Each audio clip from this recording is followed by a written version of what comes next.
Mmh.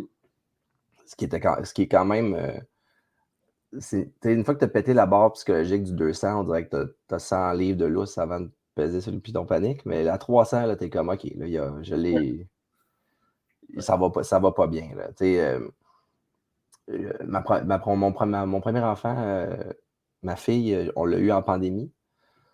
Hem, Fait que, tu sais, c'est un mélange de devenir père, être en, tu sais, dépression pandémique, tout le temps à la maison, tout ça. C'est dans ces eaux-là que j'ai commencé à l'échapper beaucoup, mais tu sais, ça faisait des années, ça augmentait tranquillement pas vite. Ça a juste été un peu comme ça a un peu explosé à ce moment-là, là. Puis moi, depuis que je suis jeune, c'est peut-être même familial, là, j'ai des problèmes de dos. OK. Fait que mes problèmes de dos étaient dans le tapis. J'avais fait une deuxième entorse lombaire ou j'avais peut-être déplacé un disque ou quelque chose, là, puis des reflux gastriques, j'en faisais énormément. Je mangeais des Gaviscon comme des peanuts, là.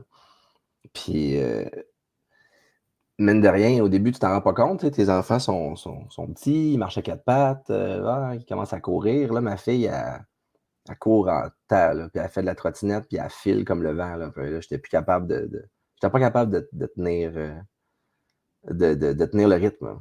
Fait que c'est une combinaison de facteurs, puis un peu d'avoir été mis devant l'échec de: «Je sais qu'est-ce qu'il faut que je fasse, mais on dirait que je suis pas capable de l'appliquer comme il faut, puis ça fonctionne pas».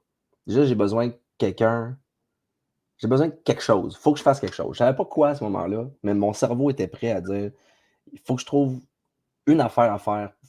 Je peux pas refaire les mêmes choses que j'ai faites depuis le début. Faut que j'essaie quelque chose de nouveau».